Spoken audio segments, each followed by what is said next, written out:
Salut à tous, c'est Ticket, le boss. Aujourd'hui, la première partie de notre show signature, Double or Nothing. 7 matchs au programme et vous allez avoir de tout. Battle Royale, Tag Team Match, échelle, match non sanctionné, match pour les titres. Bref, on vous réserve que du très beau en attendant la deuxième partie et les 2 main events de folie. Allez, je donne la parole à Forgy pour commencer ce vlog.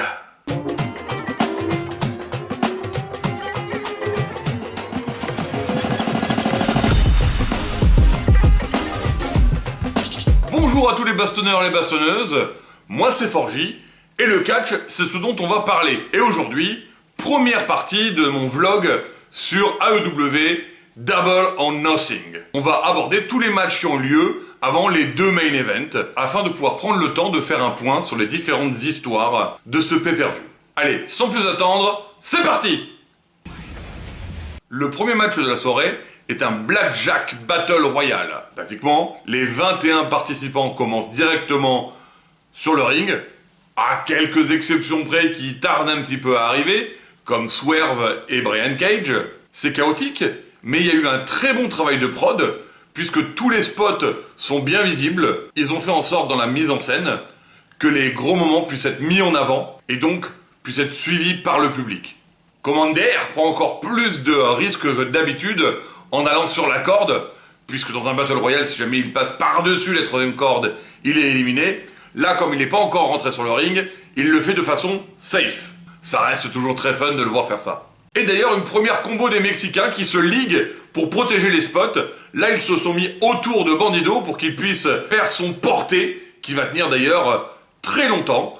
Donc tout autour, ils sont en train de frapper tous ceux qui arrivent pour qu'il aille jusqu'au bout de son action. C'est plutôt cool à voir. Est-ce qu'il n'y aurait pas un début de rivalité entre les Lucha Bros et Brian Cage? Parce que là, ça fait pas mal d'actions qui se liguent contre lui. Cette fois-ci, pour le faire tomber, ils ont frappé au point sensible, genou, frappe au visage.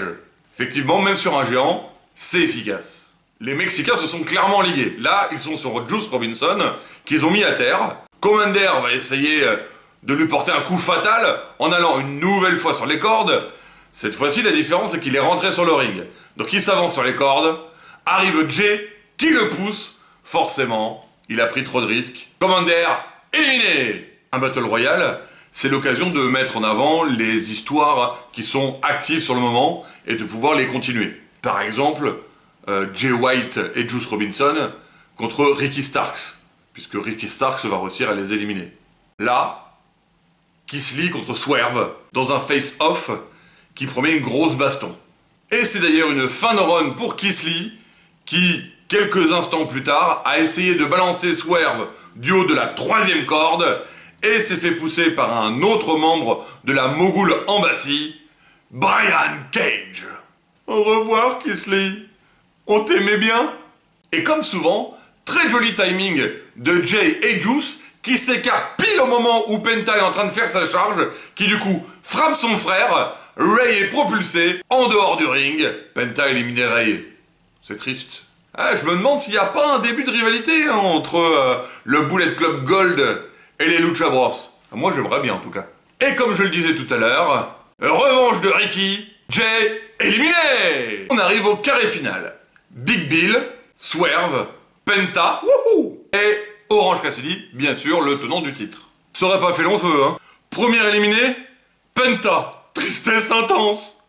Deuxième éliminé, Big Bill. Duo final entre Orange Cassidy et Swerve. C'est hyper dynamique. Les 2 premières minutes, ça s'enchaîne sans s'arrêter. Mouvement dans les cordes, technique, voltige. Et c'est du très bon catch. Beaucoup d'énergie, ce qui fait qu'ils vont finir direct à l'épuisement. Je trouve ce moment très drôle, où Swerve essaye de mettre les mains dans les poches d'Orange pour pouvoir l'empêcher de bouger, et qu'ils subissent la prise sans pouvoir rien faire. Sans succès, faut pas charrier non plus. Non, sérieux. Tu sais que le final est proche quand ils sont arrivés ici, tous les deux, sur le bord du ring, ayant passé la 3e corde, ça va plus durer très très longtemps, hein. Ah! Orange se prépare, il arme son poing, il nous prépare un gros punch pour pouvoir le finir, et finalement pour faire un coup de pied mou, juste suffisant pour que Swerve lâche la corde et tombe. Et victoire d'Orange Cassidy. Ensuite, c'est le match de revanche, de punition, le match non sanctionné entre Chris Jericho et Adam Cole. Avec Sabu qui montre direct son utilité, vu qu'il commence à fracasser toute la JAS et un peu à se fracasser lui-même en même temps. Au moins le problème est basiquement réglé, on va pouvoir se concentrer sur Cole et Jericho. Jericho était en train de faire ses Walls of Jericho, hein. Le Lion Tamer, du coup, la Cole éteint l'incendie du Lion Tamer. Arrivée de Britt Baker pour sauver son petit ami Cole. En fâcheuse posture, bien évidemment. Et qu'est-ce qu'elle amène avec elle, Britt Baker? D.M.D.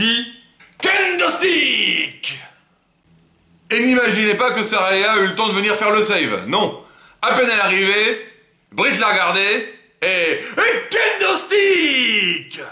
Ça, c'est l'image de la souffrance du dos de Chris Jericho. On voit que les coups sont bien portés quand même, hein. Regardez comment il est content, Jericho, avec sa chaîne et ses menottes. Il va pouvoir faire la même, bloquer Cole dans les cordes. Ah, ça va mal se passer, hein.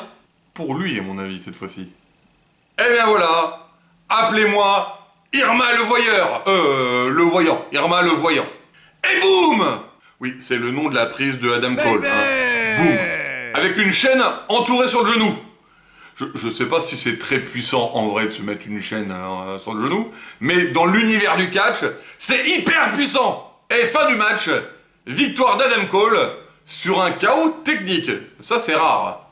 Il est en train de frapper Jericho. Je sais pas si on le voit bien là, mais l'œil noir est gonflé. Et ben c'est pas son état naturel à l'œil normalement. Là les veines rouges pétées, c'est pas censé faire ça un œil. Oulala, backstage, Saraya et Jericho, ils sont pas contents, hein. Le Wizard est de retour. Fireball. Et maintenant, on assiste au point final entre FTR et Jay Lethal et Jeff Jarrett. C'est un match pour le titre tag team, le titre par équipe de l'AEW. Ça compte.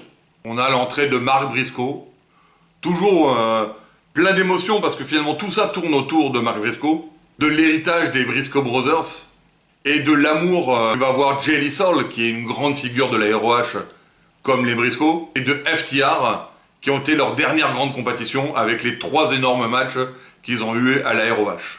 D'ailleurs, c'est ça qui est important dans ce match, hein.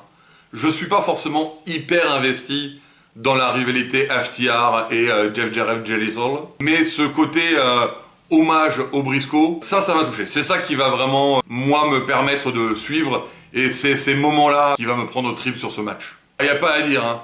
Quand ce qui est de bien combiner à deux en équipe, les FTR sont les meilleurs. Mais quelle mentalité! Jeff Jarrett envoie sa femme pour tricher à sa place. Le teamwork de ouf.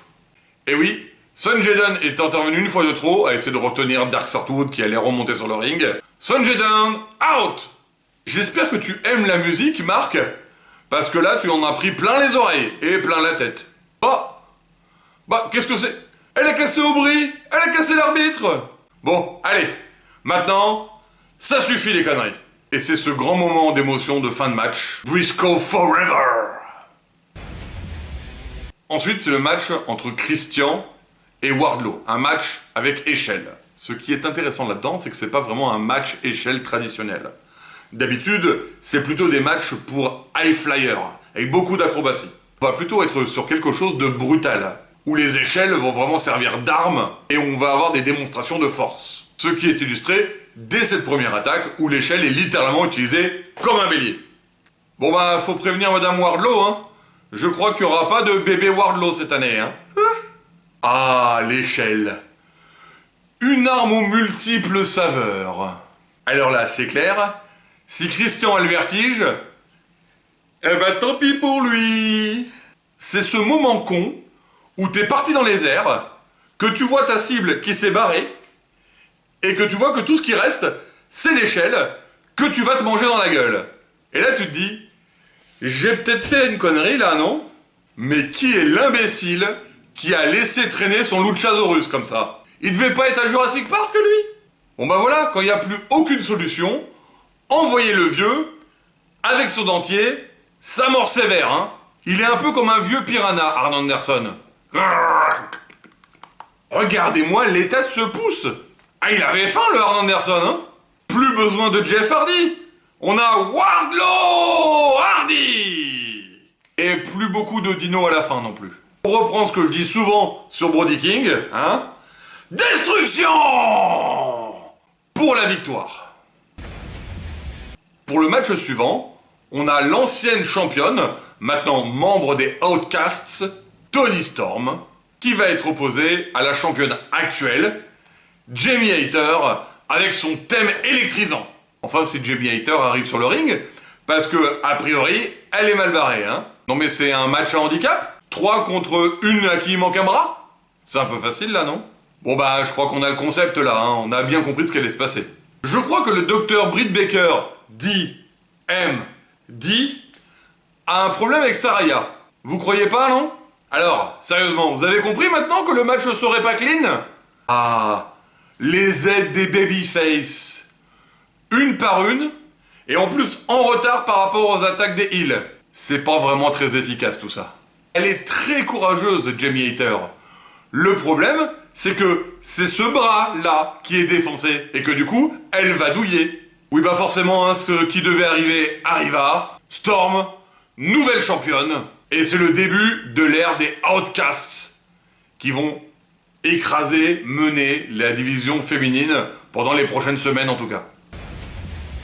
Et toujours sur une superbe entrée, l'arrivée de la House of Black, dans un Open Challenge. Et du coup, les opposants, comme c'était quand même vachement suggéré à Rampage, The Acclaimed et Daddy Ass.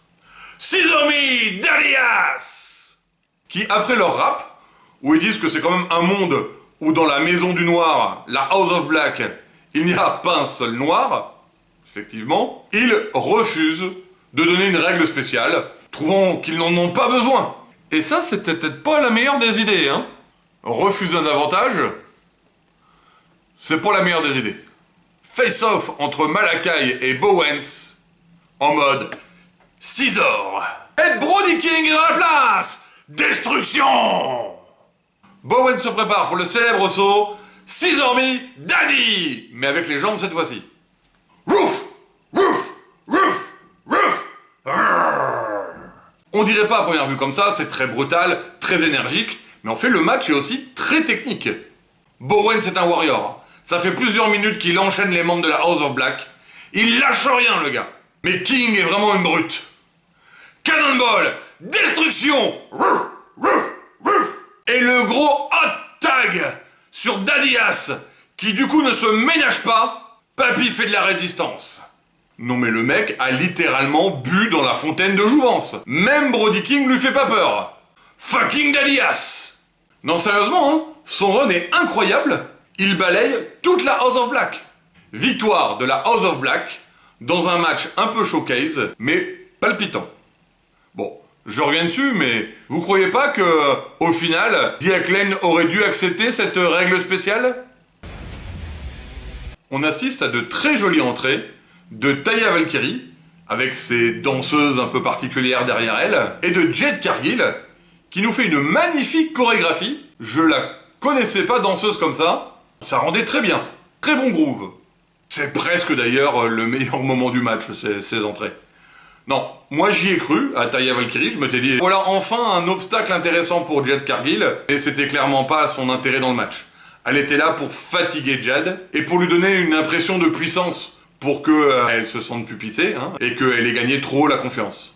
Donc le match était sympa, mais pas mémorable. On a une belle rencontre en tête-à-tête, si j'ose dire. Hé hé, surprise Mark Sterling, une Taya arrive dans ta face. Taya qui parle à Jade. J'ai le dos un peu bloqué là. Tu peux m'aider? Oui, c'est juste là, oui, voilà. Voilà, donc tout le match est pour ce moment clé là. Donc Taya fait son Road to Valhalla à Jade. 1, 2, presque tombé. Jade ne perd pas sur son mouvement. Le finish de Taya, qui est exactement le même que celui de Jade. S'ensuit quelques échanges, et Jade fait son Jade Slam à Taya, donc le même finish toujours. 1, 2, 3, pour la victoire.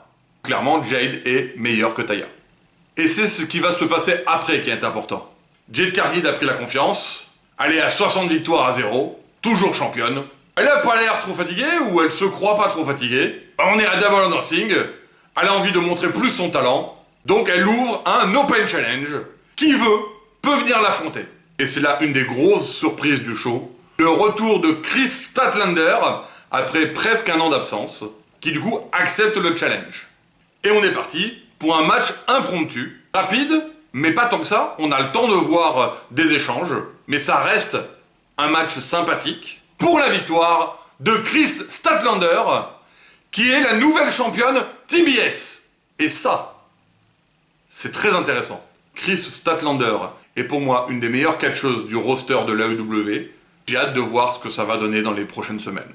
Et ça y est, notre première partie de Double or Nothing est finie. Merci à tous de m'avoir suivi. La deuxième partie va arriver dans pas longtemps pour les 2 main events. En attendant, si vous voulez soutenir la chaîne, n'oubliez pas de vous abonner, de mettre un commentaire, je me ferai un plaisir de vous y répondre. Vous pouvez également mettre un pouce, partager, bref, tout ce que vous pouvez faire, avez envie de faire pour pouvoir aider la chaîne à grandir, eh bien je vous en serai très reconnaissant. C'est fini les bastonneurs, les bastonneuses. Vlog de la deuxième partie dans quelques jours. À très bientôt! Mox, fais-moi une bonne offrande. Libère-moi. Donne-moi de la force. Donne-moi du sang. Dites mon nom!